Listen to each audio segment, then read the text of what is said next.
नमस्कार प्रणाम दोस्तों, आप लोग देख रहे हैं Tinku studio films news reporter. समय में आप लोगों का साथ आपका प्यारा दोस्त टिंकू। हाँ दोस्तों, आज सोमवार है और सोमवार के दिन मैंने शिव चर्चा का प्रोग्राम रखा है, जो कि हमारे पंकज भैया का टीम पूरा आया हुआ है और उनका शिव चर्चा आप लोग सुनिए। और मैं पिछली वक्त बहुत बीमार था दोस्तों, और किसी भी डॉक्टर के पास जा रहा था तो सुई दे देते थे। इतना सुई लगा, बहुत ज्यादा फीवर था, मैं गिरता था, उठता था, यानी उठना नहीं हुआ, खाना भी नहीं हो पा रहा था मेरे से। और मैं क्या बताऊं, कोई भी डॉक्टर के पास, बड़ा डॉक्टर के पास जाओ तो बोलते थे कि पहले जाकर कोरोना का जांच कराओ, उसके बाद ही मैं आपका इलाज कर पाऊंगा।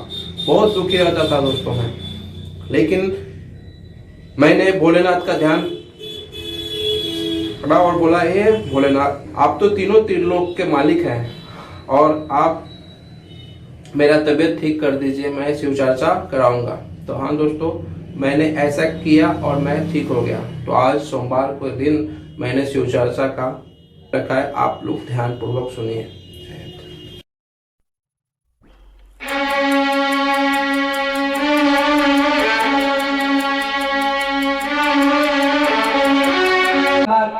हम सादर नमन करतनी माता पिता के कोमल चरण में सादर नमन करतनी। और एक कालखंड के महामानव, एक चर्चा के अग्रणी वरनम गुरु भ्राता साहेब श्री हरिंदरानंद भैया, स्वर्गीय दीदी नीलम आनंद के भी चरण में बारंबार सादर प्रणाम करतनी। चर्चा स्तर पर उपस्थित सभी गुरु भाई, सभी गुरु बहन के हम बारंबार सादर प्रणाम करतनी। तथा मंच के माध्यम से जहाँ तक हमारे स्वर पहुंच रहा बा, सभी गुरु भाई, सभी गुरु बहन, धर्म प्रेमी माता बहन के भी बारंबार साधन प्रणाम करते स्वीकार करें। श्री हरिंद्रानंद भैया स्वयं बतावेनी कि भगवती की कल्पना भी महादेव के बाद भइल बा। वेदियों पुराण में वर्णित बा कि शिव आदि गुरु हैं, अनादि गुरु हैं। आदि के मतलब का होला? आरंभ होला, शुरुआत होला, यानी कि शिव के ही द्वारा संपूर्ण जगत के निर्माण भइल बा। जब हुआ हमने के शिव पुराण के अध्ययन कर ली, पता चली कि शिव जगत के गुरु हैं, अर्थात ये संपूर्ण जगत के गुरु महादेव हैं। और हमने के वो शिव के अपन गुरु बनावे के बा एकदम आसान तरीका बा। साहेब श्री हरिंदरानंद भैया बतावे नहीं कि हमने के शिव के गुरु माने के बा कोनो विशेष काम नहीं के, मात्र 3 सूत्र के पालन करे के बा। भैया बतावे नहीं कि गुरु महान लोग, गुरु भाई लोग से बताओ लगा कि 3 सूत्र के पालन करे के बा। लोग परेशान हो जाए कि 3 वो सूत्र करे के। भैया कहने की कुछ ना, 3 सूत्र का है आपन जुड़ाव करे के तरीका, आपन जुड़ाव करे के साधन है। 3 गो सूत्र के बताओगा कि पहले का काम करे के बा कि अपना महादेव से दया मांगे के बा। भैया दीदी भैया बतावे नहीं कि शिव के जब हम गुरु मनी तो महादेव से दया मांगी। शिव के शीश बनला में 1 पैसा के खर्च नहीं के, ना कोनो चीज की आवश्यकता बा, ना में फूल लगी, ना चंदन कपूर, कुछ ना, केवल राम मन। भैया कहनी कि चेला मन बनेला, तन ना बनेला। यानी कि जब तक ले हमार मन, राउर मन स्वीकार ना करी, तैयार ना होई, तब तक ले हमने के महादेव के शीश ना बने सर। हमार मन जब ही तैयार होता है कि हाँ महादेव हमारे गुरु हैं, राउर मन स्वीकार कर लगी कि हाँ हम शिव के अपन गुरु मान ले बनी, वही क्षण से, वही समय से हमने के शिव शिष्यता आरंभ हो जाए। और शिव शिष्यता में क्या करे के बा कि अपना गुरु से दया मांगे के बा। कैसे दया मांगे के बा भैया बतावे नहीं कि हमने के कहे नहीं सर कि हे शिव, रउआ हमारे गुरु है, हमरा शिष्य है, हमरा पर दया करे। भोजपुरी में बताओ जरा भैया कहने की कहे के बा कि हे शिव, आप मेरे गुरु हैं, मैं आपका शिष्य हूँ, मुझ पर दया कीजिए। भैया कहने की जे अगर वह कहे आ जाओ, जे अगर वह समझ जाई, वही कह के महादेव से दया मांगी। जब इच्छा करे जरूर दया मांगी। पहले का काम कि अपना गुरु से दया की याचना करे। भैया बतावे नहीं कि जौन काम गुरु कर सकता नहीं, भगवान ने की कर सकत। शिव से भी अगर कुछ मांगता नहीं तो शिव जब दे तो भगवान के रूप में नहीं दे सका, तुम्हारे गुरु बने के पड़ी। कैसे चेला के जब कुछ देवेला कोई तो गुरु बन के ही देवेला। और वैदिक पुराण में, स्कंद पुराण में पंडित बा कि शिवो गुरु शिवो देवो शिवो बंधु शरीराम शिव जीव शिव आत्मा शिव दंत्यम किंचनम। समस्त शास्त्रों का यही निर्णय है कि भगवान शिव ही गुरु है, शिव ही भगवान है, शिव ही आत्मा है, शिव ही जीव है, शिव ही बंधु है, शिव से भिन्न कुछ भी नहीं है। तो हमने के शिव के गुरु बनावे के पड़ी। और जब हम लोग शिव के गुरु बने तो काम का बा अपने गुरु से दया मांगे के बाद जब रुआ समय मिल जाओ। भैया हरिंद्रानंद जी कहेंगे कि महादेव से दया जब रुआ समय मिल जाओ जरूर मांगे, जहां मन करे प्रेम के साथ। भैया दीदी जहां तक हमारे विचार बा, उम्र बहुत कम बा, रुआ समझ से प्रार्थना करें कि हमारे आशीर्वाद दी कि महादेव के काम में हम आगे जाए। कम से कम हमारे चाचा में 20-22 वर्ष हो गए और हमारा अनुभव ही कहेला कि जब केवल कुछ नहीं करके 5 मिनट 24 घंटा के दिन रात बा 5 मिनट अगर समय निकाल दे तो ऊपर महादेव के दया बरसे लगी। कहीं कहने की आवश्यकता नहीं कि कोनो चीज की आवश्यकता नहीं कि केवल मन तैयार हो जाओ। जब समय मिले दिन में चाहे रात में शांति पूर्वक बैठ जाए, हाथ जोड़ी आंख के बंद करी और अपना मन से कही कि हे शिव आप मेरे गुरु हैं, मैं आपका शिष्य हूँ, मुझ पर दया कीजिए। भोजपुरी में कहता नहीं कहीं कि हे शिव रुआ हमारे गुरु हैं, हमारा शिष्य हैं, हमारा पर दया कर। एकदम ये कह के मांगी कि हे शिव रुआ गुरु हैं, वो मैंने के कहता कहीं तू हमारे गुरु हवा, हमारा पर दया कर। बिल्कुल महादेव जब रुआ गुरु बने, महादेव जब राउर गुरु बने तो रुआ मन के स्तर पर उतर के समझाम कि रुआ का करे के बा। गुरु के काम का होला? गुरु के काम होला कि अपना चेला के समझावल, चेला के ज्ञान दो। भैया दीदी समय रहे जब चर्चा आरंभ भइल, हमने के ज्ञान ना मिलल। वो समय में कम से कम 22 वर्ष पहले सन 1999-2000 के बात है, साहेब श्री हरिंद्रानंद भैया मोतिहारी जिला स्कूल में आए रही। वो समय में पिता मत कीजिए, महादेव की दया बरसेगी। और भैया दीदी आज परिणाम महादेव के चर्चा में भैया आदेश भी दे दी कि आज से 7वां दिन जाके अपने घर पर चर्चा आरंभ करी हो और सब समझा के बताई। कंगन भी लोग कहले कि हमारे कंगन टूट के भुला गए, विश्वास नहीं के चर्चा में बैठल वाली हम कोनो चीज के प्रचार करे नहीं किया है। 22 वर्ष हो गए कंगन के। महादेव पर विश्वास बा, रुआ मन करे रुआ हम तो अगर ये भैया भी कहे जे कही कि ना हाँ जरूर कही। रुआ चर्चा में कहता नहीं कि ना, लेकिन रुआ हाँ जरूर कहे। लेकिन जे ना बोलेला भैया कहने कि जे ना बोलेला बहुत कचरा होला। रुआ चर्चा में आई महादेव के गुरु मान के देखी, ये संपूर्ण जगत के गुरु महादेव है। और विश्वास करी रुआ भटकते रह जाम जब तक महादेव के ना पकड़े कुछ मिले वाला नहीं के काहे से महादेव मूल जड़ है। संपूर्ण जगत में रुआ 4 गो वेद बा, 6 गो शास्त्र बा, 18 गो पुराण। कोनो ग्रंथ उठा के देखी कोई भी ऐसा का देवी देवता नहीं के जी अपन जुड़ा महादेव से नहीं के कहले। जब रुआ पुराण पढ़े तो पता चली विष्णु जी के जो चक्र मिलल बा केकरा द्वारा मिलल बा। हमनी तो आज महादेव जी के हमनी के 200 को नाम याद नहीं। एक समय के बाद था कि जब दैत्य आक्रमण कर दिलक इंद्रलोक पर, इंद्र भगवान पराजित हो गई तो विष्णु जी के शरण में चले गए। विष्णु भगवान भी आके लगनी युद्ध करे। विष्णु जी भी जब देखली कि हम पराजित हो जाए तो वहां के चल गई महादेव जी के स्थान पर। और जानते नहीं वहां के अपना दूत के द्वारा 1000 कमल के फूल मंगाई, सहस्त्र नाम वहां के जपले बनी 1000 और 1000 कमल के फूल लिया के एक कमल के फूल चढ़ाई और एक गोर महादेव जी के नाम जपी। महादेव जी की इच्छा बल्कि कहे ना थोड़ा सा विष्णु जी श्री हरि नारायण के परीक्षा लिया, वहां के कहा कहनी कि वो कमल के फूल विलुप्त कर देने।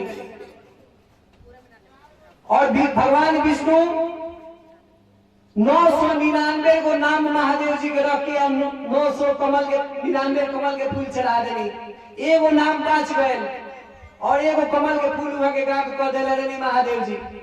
भगवान विष्णु देखनी कि 1000 कमल के फूल आई लग, एगो फूल हलई नहीं के, पूरा दूध खोज लग, कहीं ना मिलल। समय निकलत रहे मुहूर्त पूजा के, तो भगवान विष्णु 999 को कमल के फूल चढ़ा के अंत में जब फूल ना मिलल तो अपन नेत्र के निकलनी। भैया दीदी हमने के नेत्र के कमल नयन कहल जाला, कमल के समान हमने के नयन भी मानल बा। जब शिव पुराण पढ़े तो में लिखल बा कि भगवान विष्णु 1000 नाम जप के महादेव जी के पूजा कैले रहे, तुम्हारे अपन नेत्र निकाल के और 1000 नाम महादेव जी के पूजा के, और जब पूजा करी महादेव जी प्रसन्न हो गई।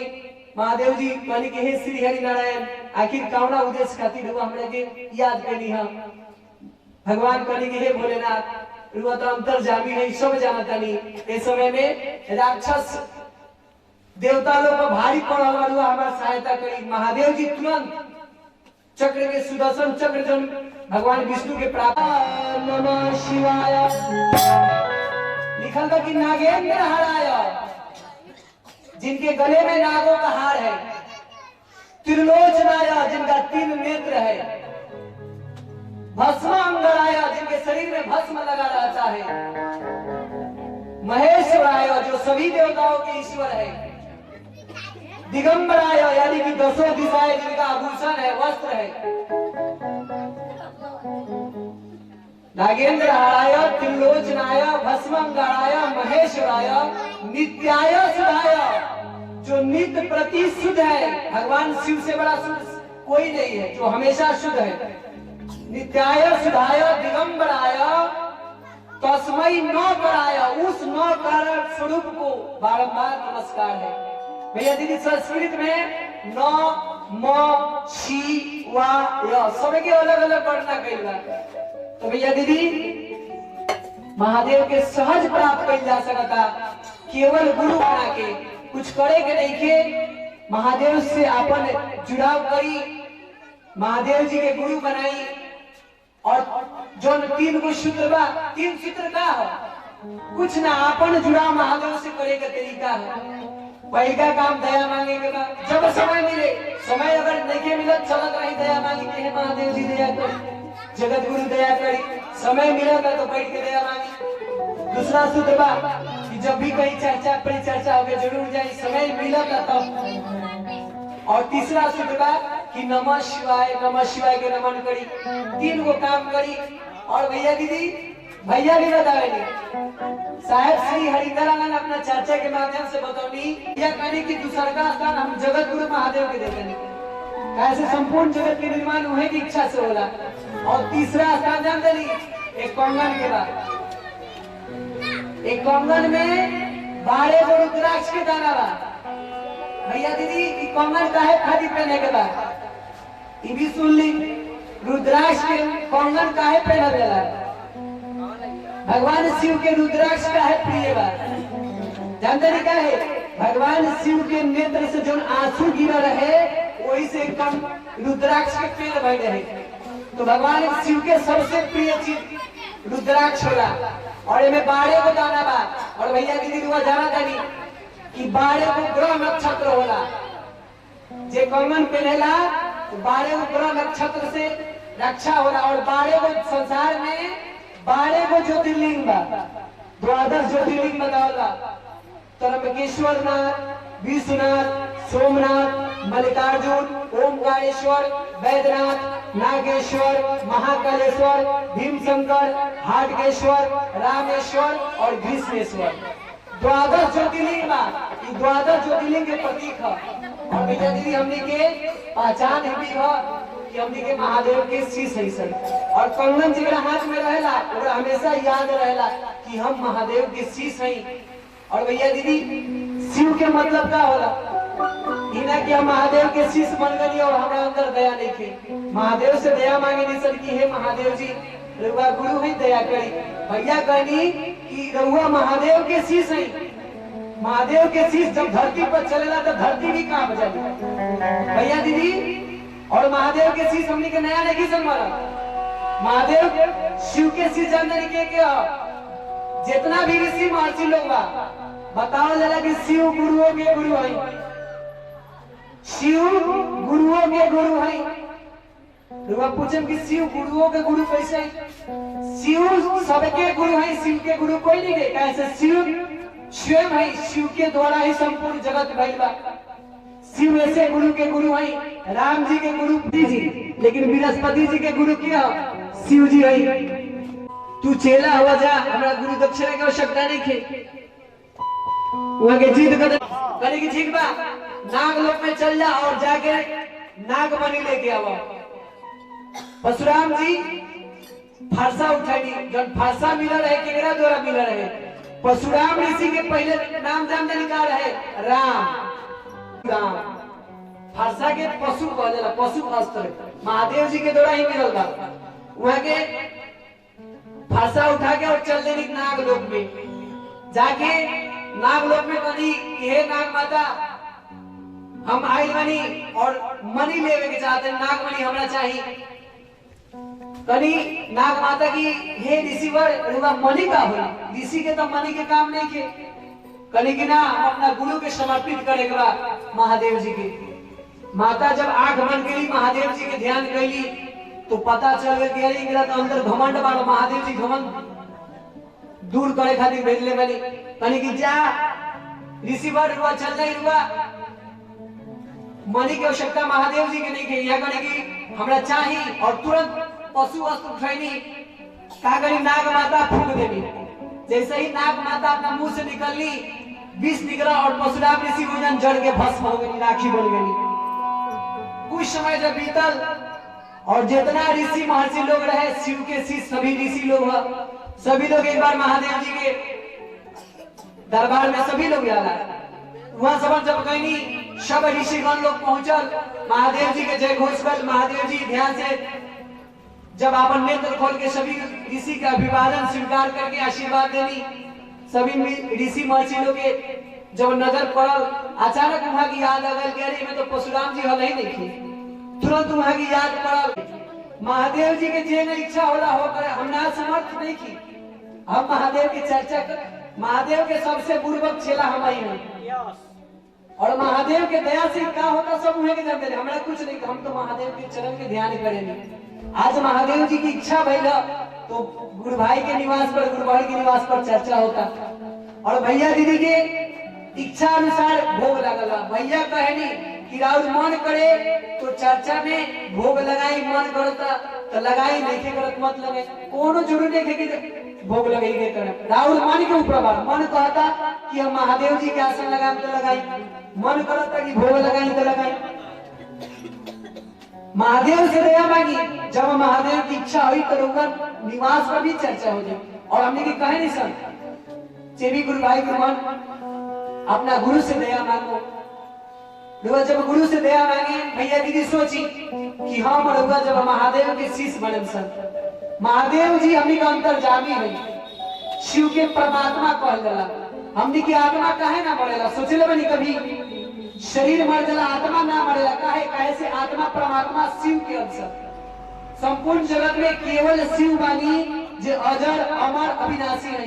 शिव कभी समाप्त ना होने, महादेव जी के कभी जन्म ना होला, वहां के हमेशा प्रकट होनी और दया बरसा के विलुप्त हो जानी। शिव ही अजर बानी, अमर बानी, अविनाशी बानी। वही महादेव के हमने के शिष्य बने के बाद, चेला बने के बाद, वहां के गुरु बनाने के बाद, दया मांगे के बाद, प्रतिदिन दया मांगी।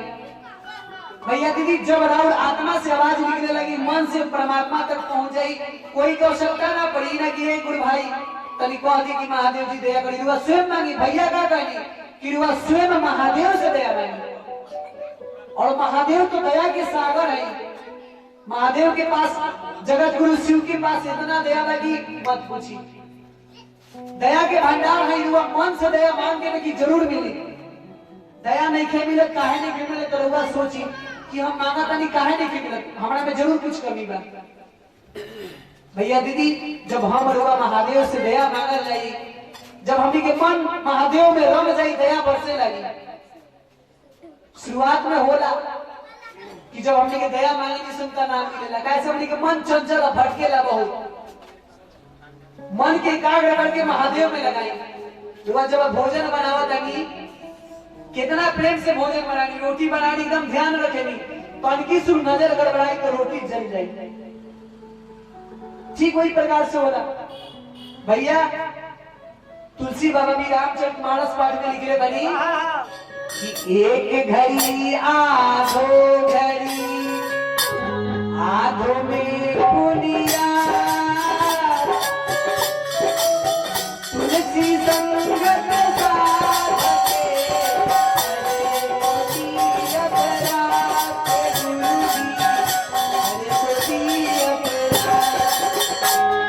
निकले बनी कि एक घड़ी 24 घंटा में 4-4 पहर के दिन रात होला। एक घड़ी मान लीजिए 1 घंटा, उतना समय देखिए आधा घड़ी आधा घंटा, उतना देखिए आधो में पुनिया। पुनि के मतलब होला एकदम कम। अगर हमनी के सही दिल से सही मन से अगर महादेव के ध्यान करी, जितना प्राप्त सब समाप्त हो जाएगा। और भैया दीदी दया मांगे में मन जरूर लगाए। कैसे कितनो हमनी के जल चढ़ावे से कुछ ना मिली, जब तक ले जल चढ़ावे हमनी के ध्यान महादेव में ना हो। निस्वार्थ महादेव से चाहे कोई के भी ध्यान करी, मन में लालच ना कि हे महादेव जी हमरा को हई कर देती तो हई करैती। खेत में जाके कही ना कि हे भगवान हे धरती माता खूब अन्न उपजेबो तो एक तरह खाद डाल दे, होई कभी नहीं हो सकता। सबसे पहले कर्म करेगा पड़ी, कर्म प्रधान विश्व करी राखा, जो जस करही सो तस फल चाखा। तुलसी बाबा रामचरितमानस पाठ में लिखे बानी हमनी के कर्म के प्रधान है सन, कर्म प्रधान ना जिसन का कर्म करी उसन का फल मिली। तो भैया दीदी ध्यान जब करी तो मन से करी। मलुक दास जी भी को चौपाई लिखे बानी कि सुमिरन ऐसा कीजिए उजाल के रातो ओठ न पड़े